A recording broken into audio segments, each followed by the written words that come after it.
नमस्कार, Bihar news today देख रहे हैं आप और मैं हूं श्रुति चौबे आपके साथ। आज के बुलेटिन में देखेंगे नीतीश कुमार ने की अपनी पहली कैबिनेट बैठक, जानेंगे क्या लिए बड़े फैसले, देखेंगे एनडीए के अंदर बन गई सहमति, जानेंगे कौन बन सकते हैं बिहार विधानसभा के नए अध्यक्ष, देखेंगे चुनाव में करारी हार के बाद तेजस्वी यादव आए सामने और सरकार पर किया हमला। लेकिन खबरों की ओर बढ़ने से पहले नजर डालते हैं आज की हेडलाइंस पर। नीतीश सरकार की पहली कैबिनेट में 6 बड़े फैसले, डिफेंस कॉरिडोर से लेकर मेगाटेक सिटी और सैटेलाइट टाउनशिप तक बिहार की अर्थव्यवस्था को तेज रफ्तार देने की बड़ी शुरुआत। बिहार विधानसभा अध्यक्ष पद पर सहमति, लगातार 9 बार विधायक बने प्रेम कुमार सबसे मजबूत दावेदार। 1 दिसंबर को औपचारिक ऐलान के संकेत, सदन की कमान अनुभवी हाथों में जाने की पूरी संभावना। अयोध्या राम मंदिर में धर्म ध्वजा फहराते हुए पीएम मोदी का बड़ा बयान, बोले अब मानसिक गुलामी से मुक्ति का लक्ष्य, कहा इन्होंने तो राम को भी काल्पनिक बता दिया। नई सरकार पर तेजस्वी यादव का बड़ा हमला, 24 घंटे में 4 बड़ी आपराधिक घटनाओं का आरोप, कहा गृह मंत्री मौन, सीएम अचेत, कानून व्यवस्था पर उठाए सवाल और जंगल राज लौटने का खतरा बताया। गृह मंत्री सम्राट चौधरी का कानून व्यवस्था पर बड़ा ऐलान, एंटी रोमियो स्क्वाड, जेल में सख्ती, सोशल मीडिया पर कार्रवाई और 400 माफियाओं की संपत्ति जब्त। तो ये थे बिहार की आज की बड़ी हेडलाइंस। आइए अब खबरों को समझते हैं विस्तार से।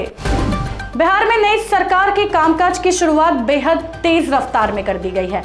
नीतीश कैबिनेट की पहली बैठक में 6 ऐसे बड़े फैसले लिए गए हैं जो आने वाले वर्षों में राज्य की तस्वीर बदल सकते हैं, चाहे वो उद्योग हो, रोजगार हो या टेक्नोलॉजी का विस्तार। देखिए हमारी ये रिपोर्ट। नई सरकार की पहली कैबिनेट बैठक में 6 अहम एजेंडों को मंजूरी मिली है। इसमें defence corridor, semiconductor unit, megatech city और फिनटेक सिटी जैसे बड़े प्रोजेक्ट शामिल हैं, जिन पर अगले 6 महीनों में काम शुरू होगा। बिहार को नई अर्थव्यवस्था से जोड़ने के लिए एक उच्च स्तरीय समिति बनाई जाएगी जो स्टार्टअप, एआई और उद्योग के लिए रोड मैप तैयार करेगी। इसके साथ ही 11 शहरों और 9 प्रमंडलों में सैटेलाइट टाउनशिप बनाने का फैसला हुआ है। कृषि और उद्योग क्षेत्र को मजबूती देने के लिए नई चीनी मिलें खोलने और बंद मिलों को फिर से शुरू करने पर भी सहमति बनी है। इस फैसले के साथ सरकार ने साफ कर दिया है कि अब विकास योजनाओं पर तेजी से काम होगा। इस राज्य को न्यू टेक हब के रूप में विकसित करना है और इस उद्देश्य से defence corridor, semiconductor park, global capability centres, megatech city, fintech city. अगला निर्णय है आर्टिफिशियल इंटेलिजेंस को मिशन मोड में काम करने के लिए। ये भी एक निर्णय हुआ है, समिति का गठन किया गया है। बिहार में 9 चीनी मिल बंद पड़े हैं और 25 चीनी मिल को खोलने की बात हुई है नए। तो इस पर भी काम करने के लिए मुख्य सचिव की अध्यक्षता में एक समिति के गठन की स्वीकृति मिली है। यह लक्ष्य है कि बिहार के बाहर जो लोग इन क्षेत्रों में काम कर रहे हैं उनको बिहार के अंदर में लाया जाए ताकि रोजगार के अवसर और बढ़ें। बिहार विधानसभा अध्यक्ष का नाम अब लगभग तय हो चुका है। एनडीए में सहमति बन गई है और 1 दिसंबर को औपचारिक ऐलान होने वाला है। लगातार 9 बार विधायक बने प्रेम कुमार का नाम सबसे आगे माना जा रहा है। चलिए देखते हैं पूरी रिपोर्ट। बिहार विधानसभा के नए अध्यक्ष को लेकर कई दिनों से चल रही चर्चा अब खत्म होने के करीब है। एनडीए के नेताओं ने मिलकर एक नाम पर सहमति बना ली है। सत्ता पक्ष से जो संकेत मिल रहे हैं उससे साफ है कि इस बार सदन की कमान एक अनुभवी और वरिष्ठ विधायक के हाथ में दी जाएगी। अब सभी की नजरें 1 दिसंबर पर हैं, जब विधानसभा का शीतकालीन सत्र शुरू होगा। इसी दिन नए विधायकों का शपथ ग्रहण होगा और अध्यक्ष पद का चुनाव भी होगा। चूंकि एनडीए में एक ही नाम पर सहमति बन चुकी है, इसलिए चुनाव सिर्फ औपचारिक होगा। अध्यक्ष पद को लेकर बीजेपी और जेडीयू के बीच कई दौर की बातचीत हुई। सरकार आने वाले महीनों में कई बड़े बिल लाने वाली है, इसलिए उसे ऐसा चेहरा चाहिए था जो सदन को शांतिपूर्वक और सही तरीके से चला सके। इसी दौरान सबसे ज्यादा चर्चा बीजेपी के वरिष्ठ नेता प्रेम कुमार के नाम की हुई। गया टाउन सीट से लगातार 9 बार जीतने वाले प्रेम कुमार को इस पद का सबसे मजबूत दावेदार माना जा रहा है। 1990 से लगातार चुनाव जीतते आ रहे 69 वर्षीय प्रेम कुमार बिहार के सबसे अनुभवी विधायकों में से एक हैं।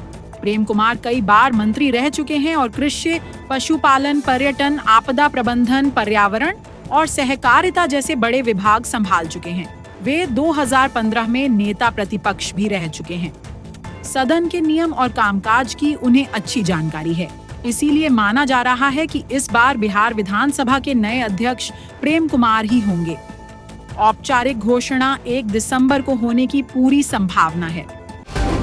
बिहार की नई सरकार पर नेता प्रतिपक्ष तेजस्वी यादव का बड़ा हमला सामने आया है।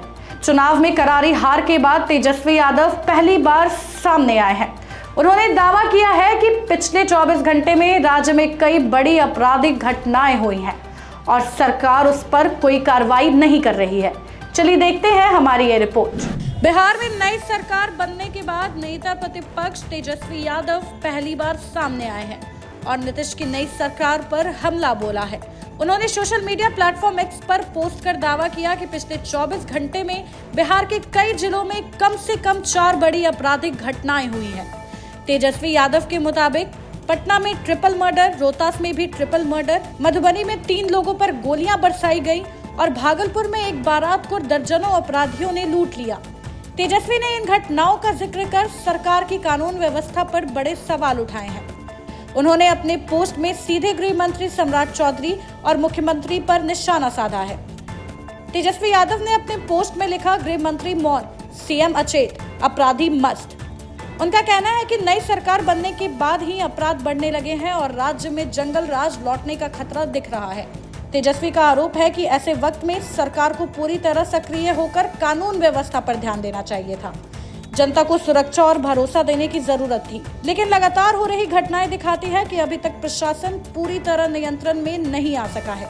बिहार की जनता में विकास और शांति की उम्मीदें थी, लेकिन शुरुआत में ही बढ़ती घटनाओं ने नई सरकार पर सवाल खड़े कर दिए हैं। तो ये थी आज की बड़ी खबरें। बाकी की खबरों को देखते हैं फटाफट। गृह विभाग संभालने से पहले डिप्टी सीएम सम्राट चौधरी ने सोनपुर के हरिहरनाथ मंदिर में पूजा की और कहा कि बिहार में नीतीश मॉडल ही चलेगा। उन्होंने सोनपुर के बड़े विकास की घोषणा करते हुए बताया कि यहां हरिहरनाथ कॉरिडोर और अंतर्राष्ट्रीय एयरपोर्ट बनाया जाएगा। कृषि मंत्री बने रामकृपाल यादव ने पदभार संभालते ही कहा कि किसान उनकी पहली प्राथमिकता है और उनकी आय बढ़ाना ही सबसे बड़ा लक्ष्य है। उन्होंने भरोसा दिया कि विभाग में पारदर्शिता लाई जाएगी, भ्रष्टाचार को जगह नहीं मिलेगी और सभी योजनाओं को तेजी से जमीन पर उतारा जाएगा। उनका कहना है कि खेतों की समृद्धि ही बिहार के विकास की असली ताकत है। सीएम नीतीश कुमार ने एक्स पर पोस्ट करके बताया कि अगले 5 साल में 1 करोड़ नौकरियां दी जाएंगी। उन्होंने कहा कि बिहार को न्यू एज इकोनॉमी और टेक हब के रूप में विकसित किया जाएगा। उद्योग को बढ़ावा देकर युवाओं के लिए नए अवसर तैयार किए जाएंगे। दिलीप जायसवाल ने उद्योग मंत्री के तौर पर पदभार लिया और कहा कि वे हर चुनौती को अवसर में बदलने के लिए जाने जाते हैं। उन्होंने बताया कि पहले राजस्व मंत्री और बिहार बीजेपी अध्यक्ष की जिम्मेदारी निभा चुके हैं। उनका लक्ष्य बिहार को निवेश हब बनाना और उद्योग विभाग के कामों को तेजी और पारदर्शिता के साथ आगे बढ़ाना है। संजय सिंह ने वैदिक मंत्रोच्चार के बीच पीएचईडी विभाग का पदभार संभालते ही कहा, उनकी प्राथमिकता हर घर साफ पानी पहुंचाना है। उन्होंने विभाग में पारदर्शिता बढ़ाने, भ्रष्टाचार पर सख्त रोक और तेज कामकाज का भरोसा दिलाया है। जनता की उम्मीद अब नए जल मंत्री से जुड़ गई है। कांग्रेस ने टिकट बिक्री के आरोप लगाने वाले अपने 7 नेताओं को 6 साल के लिए पार्टी से निष्कासित कर दिया है। पार्टी ने कहा कि इन नेताओं ने अनुशासन तोड़ा है और संगठन के खिलाफ बयानबाजी की है। निष्कासित नेताओं में आदित्य पासवान, शकीलुर रहमान, रामकुमार शर्मा, राजकुमार राजन, कुंदन गुप्ता, कंचना कुमारी और रवि गोल्डन शामिल हैं। दानापुर के नासरीगंज घाट के पास से एक हादसा सामने आया है। मोबाइल देखते समय विष्णुपुर निवासी संजय कुमार अचानक नाव से गंगा में गिर गए और तेज धारा में बह गए। हादसा शाम के वक्त हुआ और ग्रामीणों की कोशिश के बावजूद उन्हें बचाया नहीं जा सका। मंगलवार सुबह एसडीआरएफ की टीम ने नदी में तलाश शुरू की, लेकिन शव अभी तक नहीं मिल पाया है। स्थानीय लोगों ने पीपा पुल समय पर चालू नहीं होने पर भी नाराजगी जताई है। शेखपुरा सिकंदरा हाईवे पर ऑटो और ट्रक की आमने सामने भिड़ंत में 6 लोगों की मौके पर ही मौत हो गई और कई लोग घायल हुए हैं। हादसे के बाद ट्रक ड्राइवर फरार हो गया है। ऑटो में 13 लोग सवार थे, जिनमें मां बेटे सहित कई की मौत हो गई है। घायलों को पावापुरी हायर सेंटर रेफर किया गया है। पटना को 3 नए रेल कॉरिडोर की सौगात मिलने वाली है, जिनसे मिलकर शहर का रिंग रेल नेटवर्क तैयार होगा। इससे राजधानी का यातायात दबाव कम होगा और रोजाना सफर करने वाले यात्रियों को फायदा मिलेगा। बक्सर, आरा, छपरा, मुजफ्फरपुर और जहानाबाद समेत कई जिले इस 260 किलोमीटर लंबे ट्रैक से जुड़ेंगे, जिस पर लगभग 9,000 करोड़ रुपए खर्च होने का अनुमान है। बिहार में ठंड तेजी से बढ़ रही है और कई जिलों में पारा लगातार गिर रहा है। पटना समेत नॉर्थ और वेस्ट बिहार में सर्द हवाएं और घनी धुंध लोगों की परेशानी बढ़ा रही है। मौसम विभाग ने अगले दिनों में तापमान और गिरने की चेतावनी दी है। साथ ही 27-28 नवंबर को मौसम में बदलाव की संभावना जताई है। सुबह शाम गर्म कपड़े पहनने और कोहरे में सावधानी रखने की अपील की गई है। तो ये थी बिहार की आज की बड़ी खबरें। बाकी ऐसे ही खबरों के लिए बने रहें बिहार न्यूज टुडे के साथ। तब तक के लिए धन्यवाद।